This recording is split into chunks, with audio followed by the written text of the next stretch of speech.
అందరికీ నమస్తేనొల్లా welcome to సాఫ్ సీదా ముచ్చట.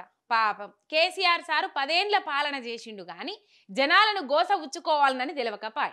వాళ్ళని రోడ్ల మీదికి తెప్పియాలనని సోయిలేకపాయ్. జనాలు అన్నమో రామచంద్ర అని ఏడిపియాలనని యావలేకపాయే. అదే రేవంత్ సార్ చూడుండ్రి, ఎక్కి ఏడాది కాలేదు ఎక్కడెక్కడ ఉన్నోళ్ళను కూడా ఎట్లా రోడ్ల మీదికి రప్పించిండు. ఆఖరికి పోలీసులతోటి కూడా ధర్నా చేపించిన ఘనత మన సీఎం రేవంత్ సార్దే. కేసీఆర్ సారు 10 ఏండ్లల్లో చెయ్యలేని ఎన్నో పనులను రేవంత్ సారు ఒక్క ఏడాదిలో పట్నే ఎట్లా చేసిండో చూడుర్రోసారి. ఈ ఏడాది కాలంలో మన గౌరవ ముఖ్యమంత్రి రేవంత్ సార్ వారి ఏలువడిలా ఏమేమి ఘనకార్యాలు చేసిండ్రయ్యా అని చెప్పుకుంటే, హైడ్రా మూసి సుందరీకరణ పేరిట పేదల ఇండ్లు ఊలగొట్టిచ్చిండు. లగచెర్ల గిరిజనులను అరెస్టు చేపించి లాఠీలతోటి తొక్కిచ్చిండు.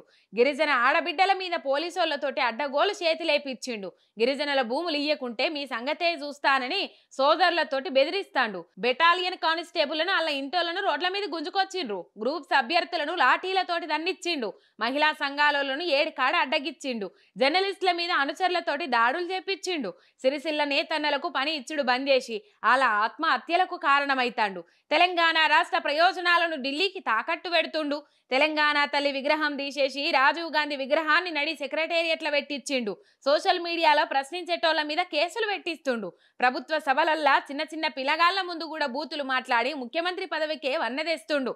ప్రజాపాలనాని గప్పాలు కొట్టుకుంటా కనీసం ప్రతిపక్ష ధర్నాలకు కూడా పర్మిషన్లు ఇస్తలేరు. పండించిన ధాన్యాన్ని కొనకుంటా దళార్లు రాజ్యమేలుకోనని చెప్తుండ్రు. రైతు బంధు పింఛన్లు ఎగ్గొట్టిండు. కేసీఆర్ కిట్లను అటికెక్కిచ్చిండు. దళిత బంధును దగా చేసిండు. స్కాలర్షిప్లను అస్సాం రైలెక్కిచ్చిండు. ఇట్లా ఒకటా రెండా సారు ఏడాది కాలంలోనే ఎన్నెన్ని చేసిండు. ఏమని వర్ణించవశమైతుంది. అందుకే విజయోత్సవాలు చేసుకున్నట్ల తప్పేమున్నది చెప్పుండ్రి.